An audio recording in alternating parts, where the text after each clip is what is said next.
ជំរាបសួរពុកម៉ែបងប្អូនអរគ្នាស្វាគមន៍មកកាន់ Channel Hainstorm បាទថ្ងៃនេះខ្ញុំមានប្រធានបទមួយនិយាយតាក់ទងជាមួយនឹង game PUBG Mobile ហ្នឹងហើយតើហេតុអ្វីប្រទេសជិតខាងយើងមានការប្រកួត PUBG Mobile ធំៗប៉ុន្តែប្រទេសកម្ពុជាយើងមើលទៅស្ងាត់ម្ល៉េះ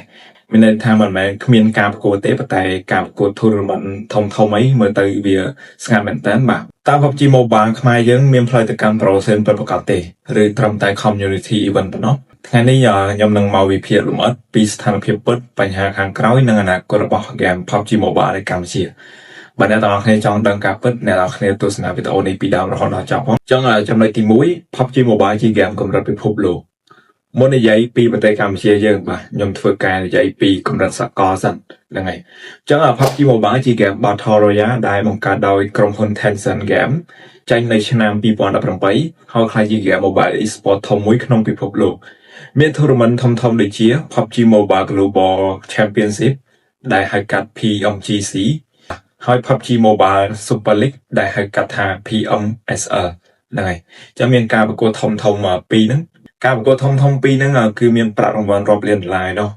ចំណុចទី2ស្ថានភាពពិតនៅកម្ពុជា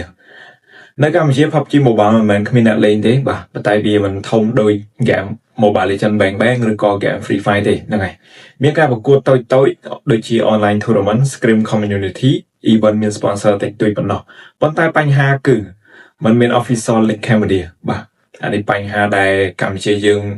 ជួបគឺมันមាន official league Cambodia มันមាន road map ច្បាស់ថាឈ្នះក្នុងស្រុកហ្នឹងហើយมันមានFederation គ្រប់គ្រងច្បាស់លាស់មានន័យថាសហព័ន្ធมันមានការគ្រប់គ្រងច្បាស់លាស់ហ្នឹងហើយនេះហើយជាចំណុចដែលធ្វើឲ្យPUBG Mobile នៅប្រទេសកម្ពុជាយើងមានការប្រកួតមិនច្បាស់លាស់មិននិយាយថាការប្រកួតទុយអីទេបាទខ្ញុំនិយាយសំដៅទៅលើការប្រកួតធំដូចជាការរៀបឆាកប្រកួត tournament អីចឹងណាវាមិនមានច្បាស់លាស់ចាចំណុចទី3ហេតុអ្វីមិនរីកចម្រើនបាទចំណុចទី3នេះហេតុអ្វីប្រទេសកម្ពុជាយើងមិនរីកចម្រើនទៅលើ game PUBG Mobile ហ្នឹងទី1គឺ player base ហ្នឹងហើយ PUBG Mobile នៅខ្មែរមានអ្នកលេងប៉ុន្តែមិនមែនជា game top 1 market share ទេអូខេចឹងចំណុចទី1នេះបាទPUBG Mobile យើងនៅខ្មែរមានអ្នកលេងមែនតែមិនមែនជា game ដែលមាន top 1 market share ដោយ game Mobile Legends អីទេហ្នឹងហើយ PUBG Mobile ខ្មែរ content creator មិនសូវមានច្រើនបាទចំណុចនេះគឺគ្នាយើងដឹងហើយសូម្បីតែខ្ញុំមិនក៏ដឹងដែរបាទថា content creator PUBG Mobile ហ្នឹងមិនសូវមានច្រើនទេបើសិនជាអ្នកនរគ្នាយក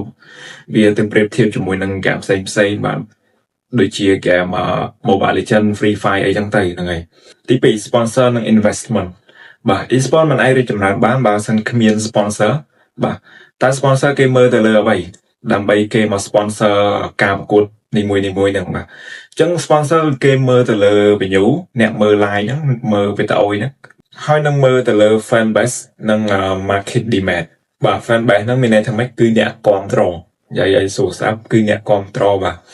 បើសិន view worship មិនខ្លាំង brand ក៏មិនសូវចូលរួមដែរបាទអញ្ចឹងបើសិនចង់ឲ្យ brand គាត់មកគាំទ្រមកចូលរួមដើម្បីបង្កើត tournament មួយបាទគឺតម្រូវការខ្លាំងបំផុតគឺអ្នកមើលអ្នកគាំទ្រនឹងបាទបើសិនអ្នកមើលអ្នកគាំទ្រមិនខ្លាំងមិនច្រើនទេគឺ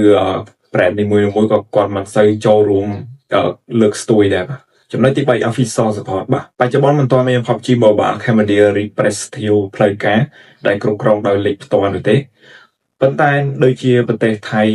ឥណ្ឌូនេស៊ី ម៉ាឡេស៊ីពួកគេមាន structure ច្បាស់មាន qualifier មានផាច់ទៅ PUBG Mobile Super League កម្ពុជាមិនទាន់មានទេអញ្ចឹងកម្ពុជាយើងមិនទាន់មានការប្រកួតទៅ PUBG Mobile Super League ទេចំណុចទី4តើវាអាចផ្លាស់ប្ដូរបានទេចម្លើយគឺអាចហេតុអ្វីអ៊ីនធឺណិតកម្ពុជាកាន់តែលឿន Mobile Gaming កាន់តែកើនឡើង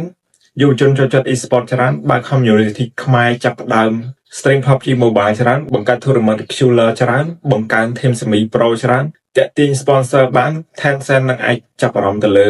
ការប្រកួតផងដែរបាទអញ្ចឹងចំណុចទី5ផ្លូវដំណោះស្រាយអូខេតើផ្លូវដំណោះស្រាយរបៀបម៉េចបើតាមខ្ញុំវិភាគផ្ទាល់ PUBG Mobile KA ត្រូវការអ្វីបាទទី1 leader community ខ្លាំងទី2 tournament ប្រចាំខែមានប្រាក់រង្វាន់ទី3 content creator 10ទៅ20 channel ឡើងទៅ10ទៅ20 channel នេះបើឲ្យនិយាយសួរស្ដាប់ទៅគឺ content creator ដែលល្បីខ្លាំងមែនតើបាទដើម្បីឲ្យក្រុមហ៊ុន Tencent ហ្នឹងគាត់មើលឃើញគាត់ចាប់អារម្មណ៍ទៅលើការប្រកួត PUBG នៅក្នុងប្រទេសកម្ពុជាយើងផងដែរហ្នឹងហើយបានគាត់ហ៊ានមកបើក ជាមួយនឹងការប្រកួត tournament ធំៗអូខេ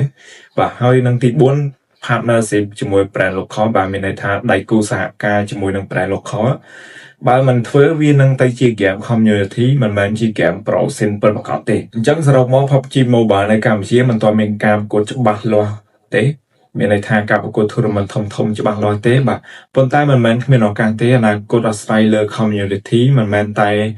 company មួយទេបាទចាចំណុចអនាគតអាស្រ័យលើ community នេះគឺគេអាស្រ័យទៅលើសហគមន៍យើងបាទមានន័យថាសហគមន៍យើងមានអ្នកគ្រប់គ្រងមានអ្នកចាប់អារម្មណ៍ខ្លាំងទៅលើ game ហ្នឹងផងដែរបាទហើយមិនមែនតែក្រុមហ៊ុនមួយមុខទេបាទបើអ្នកគ្រប់គ្រង PUBG Mobile KH ចាប់ផ្ដើមពីថ្ងៃនេះបាទដូចជាគ្រប់គ្រង team share tournament ផ្សេងៗទស្សនាការ stream ផ្សេងៗបាទព្រោះ e-sport មិនមែនកើតពី game ទេប៉ុន្តែវាកើតពី community បាទអញ្ចឹងវីដេអូនេះមានតែប៉ុណ្្នឹងឯងបាទអ្វីដែលអ្នកនរគ្នាចង់ដឹងហើយខ្ញុំចង់ដឹងផងដែរឥឡូវខ្ញុំលើកមកធ្វើជាវីដេអូនិយាយហើយបាទចឹងសង្ឃឹមថាអ្នកនរគ្នាពេញចិត្តនៅវីដេអូមួយនេះកុំភ្លេចជួយចុច like subscribe channel ខ្ញុំម្នាក់មួយដើម្បីទស្សនាវីដេអូថ្មីៗបន្តទៀតបាទចឹងសូមអរគុណសូមជម្រាបលាបាយបាយអ្នកនរគ្នាជួបគ្នានៅវីដេអូក្រោយ